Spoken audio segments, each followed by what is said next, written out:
Bayan, hindi po may kakaila na malaki ang papel ng media para po sa nation building at maging sa pagbuo ng kamalayan ng bawat Pilipino. Kaya naman po, kaugnay na rin ang National Women's Month.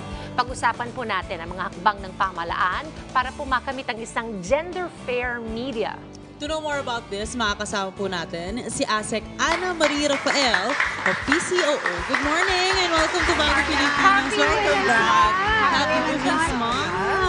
Ayan, ASEC, pag-usapan natin ang gender-fair media. How will you describe the present media industry here in our country? Do you think we're gender-fair? Yes. I think we're gender fair. At times lang, we cannot avoid because of the kind of culture that we have, na society has inculcated the kind of culture na mas dominante ang kalalakihan. Pero physically, and parang okay lang sa atin. For instance, you put on the wife of a popular politician, and then she's a guest, but then she's a guest in one event, and the headline goes like, alimbawa lang Angara wife or Pacquiao wife awards dun sa isang parangal, no? Yung parang may identity sila and they have their story to tell. Or halimbawa may isang kababaihan and nanalo sa Olympics, pero ang sa headline is Lecky wife, asawa siya ng... Okay. So, things like that. You're holding the Gender Fair Media Guidebook. Ano bang mga laman yan, ASEC Marie? Yes, Diane. The Media Fair Media Guidebook is published through the efforts of the Media Gender Equality Committee, that is PCOO was chair, and ang vice chair natin ang Philippine Commission on Women. Kasama natin dito ang MTRCB, ang Film Academy of the Philippines, the ICT, at Optical Media Board at iba pang organizations and the private sector. And media partners, of course, kasama natin.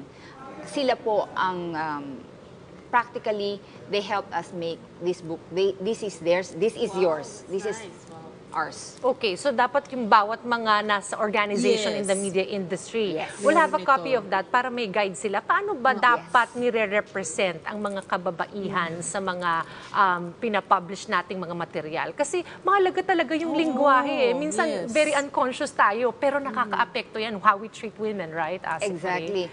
And tayo, because we have the opportunity to communicate with our kababayans through the work that we do, all the more na we form yung perception.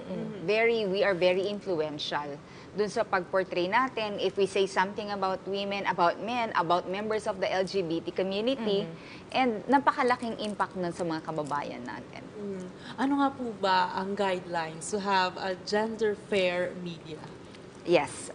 Again, this is not only for us sa media, but this is primarily for us because we communicate all the time.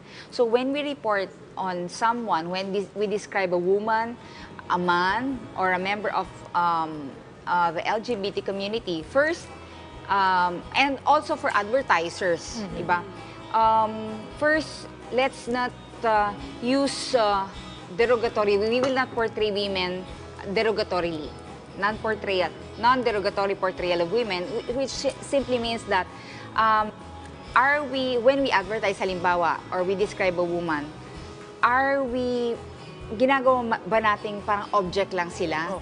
Halimbawa, and kung tayo ba ay nanonood and yung babae, halimbawa may flesh na pinapakita or someone or something or part ng katawan sa isang ad, kapag pinapanood ba natin yun and sister natin yun or mother natin yun, are we comfortable na watching it? Diba? Halimbawa, advertisement ng liquor, tapos nakabikini, kabayo, sa dagat, things like that. That's, we avoid that. Second, again, first is non-derogatory portrayal when we gagawin nating objects ang mga kababaihan to represent something in advertisements or when we describe something. Second is when we use stereotypes. For instance, we ascribe, kapag kababaihan sa ads ay service. Kapag kalalakihan ay providers, leaders, or something, di ba? Example, when we portray a woman or when we advertise detergents, dati, kababaihan Pwede lang, lamang. batsa, diba? Nanay. Yung parang laging ganon. sinasabi, sa bahay lang yung mga babae. Yes. May mga ganong meanings doon. Pero it changed, ano? It has It changed. over time. Dati, when we advertise yung pharmacists na nagbibigay ng mga gamot, usually babae yan. This time, di ba, may mga lalaki na pharmacists. Correct. And gatas. May storya na ang nido, di ba? It has transformed. Dati nanay, anak, baby, di ba? Ganun lagi. This time, or babae at saka mga bata. Usually ganun. This time, kalalakihan na. Dati ang Magic Sarap, halimbawa, si Ai, si Chris Aquino. Ngayon, si Ian Veneracion.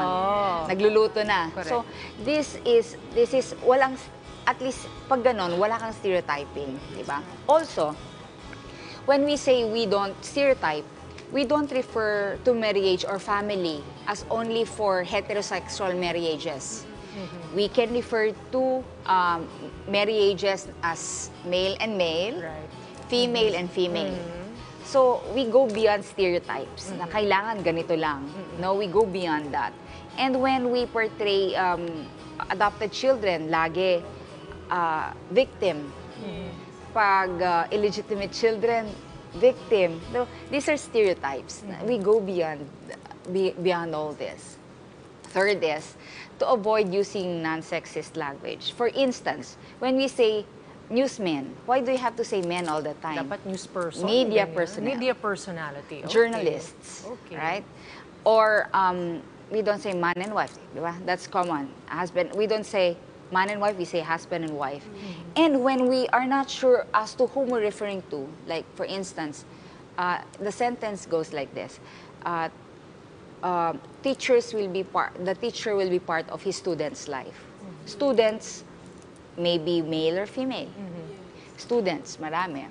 So, avoid the his, using the his all the time. So we say, teachers will always be part of their students' lives there. Okay. So, what we're trying to say when we avoid sexist language, non-sexist, we want to be non-sexist, we avoid using the man all the time or men all the time. Halimbawa, man-made.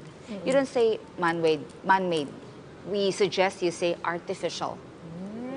You say Dapat yun parang diksyonaryo na natin. Yes, dapat meron na Hindi talaga. tayo magre-refer. Yes. Ang dami Actually, the last part, this is my comic relief. The last part of the guidebook is a tip sheet that says, first, when you say non-sexist, when it's feminine, when you refer to a feminine, when describing someone, you don't add, dahil babae, you don't add the suffixes na EET, IENN. Halimbawa, you don't say usherette kasi babae. You say usher. You don't say waitress. You don't say waitress. You say waiter. Okay. Comedian, heroine. You don't say doktora. Yes. Diba? You say doctor. Okay. Diba? You don't have to say lady lawyer, lady dentist. No. Just dentist. And, halimbawa, congressman, you don't say congressman. You avoid that. We say members of Congress or representative.